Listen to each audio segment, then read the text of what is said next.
Bismillahirrahmanirrahim. Assalamu alaikum students. This is Ikrar Ali. I'm your SST teacher, and today we will learn about the topic Earth in class 8. This is the second chapter of the class 8. So our topic is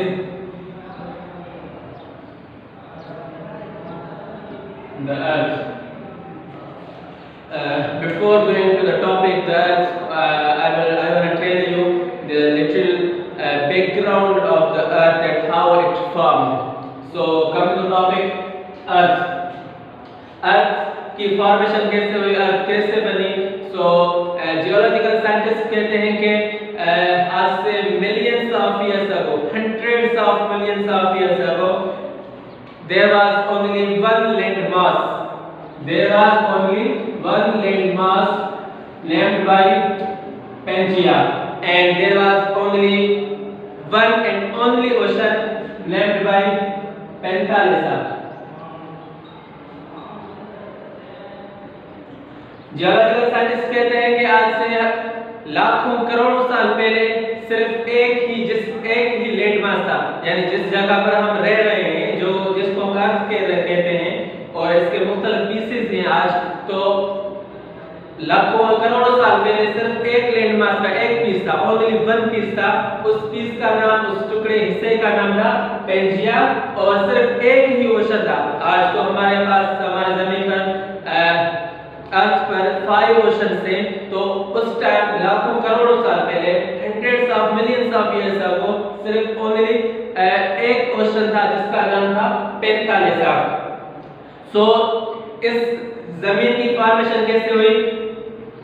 About 240 million years ago, 240 million years ago, Pangaea जो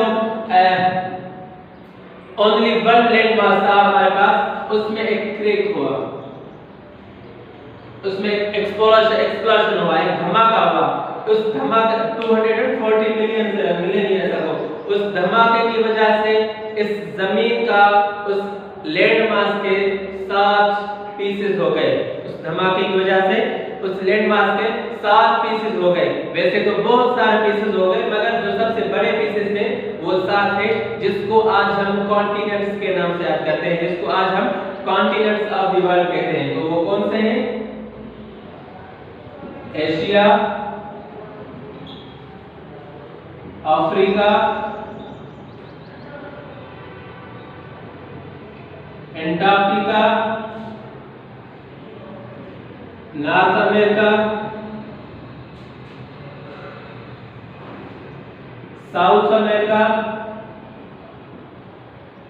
and last में कौन सा है? Australia.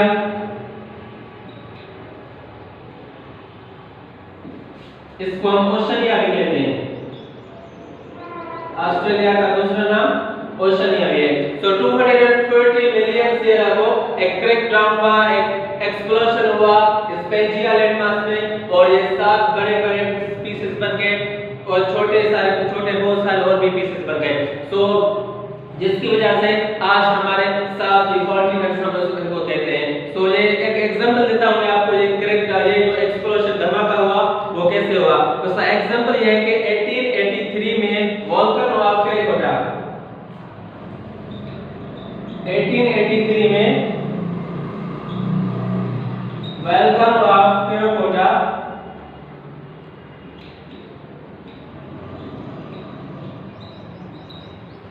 ये volcano of terracotta ये Indonesia में locate करता है, और 1883 में हमारे करीबी है, कुछ इतना दूर नहीं है इस नंबर्स के हिसाब से.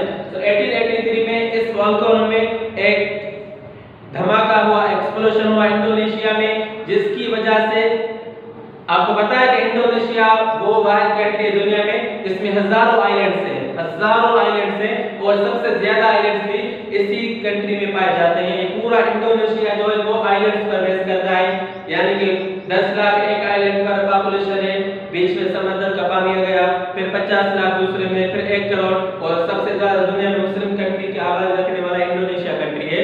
सो 1883 में वोल्केनो ऑफ टेराकोटा में ये एक्सप्लोजन हुआ, जिसकी वजह से तकरीबन 36,000 36,000 people were killed. 36,000 लोग मारे गए इस एक्सप्लोजन की वजह से।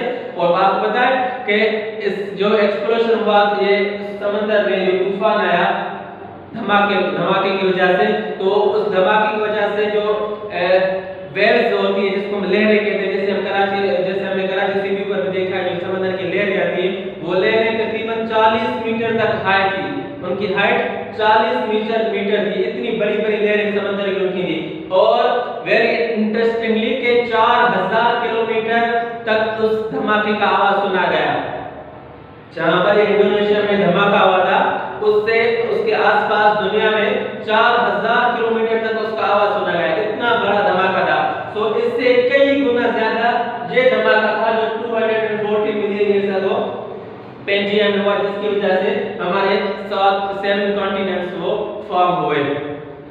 और इस 7 कॉन्टिनेंट्स के फॉर्मेशन को ही हम फॉर्मेशन ऑफ अर्थ कहते हैं। और आज हम जिस जमीन पर रहते हैं वो कौन सा इलाका है? एशिया का। एशिया किसका पार्ट है? वो अर्थ का पार्ट है। तो इस वजह से इस तरीके से अर्थ की फॉर्मेशन हुई। तो मैं आप इस वक्त आपको यह बताना चाहता हूं कि फॉर एग्जांपल अर्थ के बारे में मुख्तलिफ किस्म की थ्योरीज पेश की गई पास्ट में। अर्थ के बारे में पहले ये कहा गया कि अर्थ एक चिपटी हुई चीज है। जैसे मैं एक हाथ रखता हूं अपने इस बोर्ड पर, तो बोर्ड से मेरा हाथ लिपट गया है। तो पहले ये कांसेप्ट थ्योरी आई थी कि अर्थ जमीन जो है वो समंदर की सतह से ऐसे चिपटी हुई है। मगर बाद में उस थ्योरी को रिजेक्ट किया गया। फिर कहा गया कि अर्थ जो है वो बिल्कुल गोल है। फिर इस थ्योरी को रिजेक्ट किया गया। उसके बाद कहा गया कि अर्थ जो है वो गोल नहीं बल्कि ओवल शेप में है। जैसे एग होता है ओवल शेप में, तो ऐसे अर्थ जो है वो ओवल शेप में है। और इस थ्योरी को ही आज तक माना गया है। वेरी राइट थ्योरी, इस थ्योरी को कहते हैं जो ओवल शेप में है। तो ओवल शेप में अर्थ है उसका हम डायमीटर कैसे जानते हैं? उसका डायमीटर के लिए सबसे पहले ये जानना जरूरी है कि एक साइंटिस्ट ने, जियोलॉजिकल साइंटिस्ट ने एक इमेजिनरी लाइन हमको बताई है जिसको हम लैटिट्यूड इक्वेटर कहते हैं। ये इक्वेटर है, यानी कि एक हिस्सा जमीन का उस तरफ, एक हिस्सा इस तरफ। और इसको हम इस ऊपर वाली साइड को हम नॉर्दर्न हेमिस्फीयर कहते हैं। Northern hemisphere. और इस साइड को हम साउदर्न हेमिस्फीयर कहते हैं। Southern hemisphere. इसको इस लाइन को हम इक्वेटर कहते हैं। अब इस इमेजिनरी लाइन के साथ साथ साइंटिस्ट ने और भी बहुत सारे हमें लाइंस बताई हैं जिसकी वजह से हम जमीन का डायमीटर मालूम कर सकते हैं। मैं आपको बता देता हूं कि जो इक्वेटर है, जमीन के जो बीच से जो लकीर गुजरती है उसकी रेंज कितनी है? तो ये तकरीबन 40,075 किलोमीटर लॉन्ग है।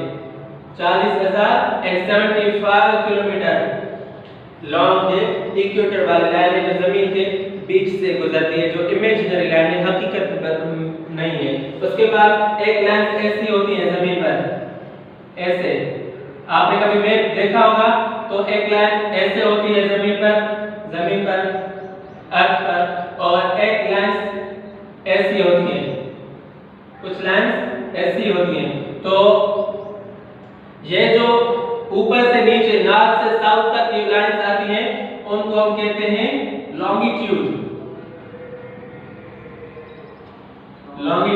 और ये जो ईस्ट से वेस्ट या वेस्ट से ईस्ट जो लाइंस जाती हैं, इनको हम कहते हैं लैटिट्यूड। तो ये जब जमीन का डायमीटर है जिसको हम इस तरीके से समझेंगे कि बीच वाले लाइन को इक्वेटर कहते हैं, ऊपर वाले हिस्से को नॉर्दर्न हेमिस्फीयर, नीचे वाले हिस्से को साउदर्न हेमिस्फीयर। और ये जो जैसे इक्वेटर वाली लाइन गुजरती है, ऐसे ईस्ट से वेस्ट जो लाइन जाती हैं उनको हम लैटिट्यूड कहते हैं, और जो नॉर्थ से साउथ जो लाइंस आती हैं उसको हम लॉन्गिट्यूड कहते हैं। सो आज का हमारा टॉपिक क्लियर हुआ, होप कि आप समझ गए होंगे। थैंक्स।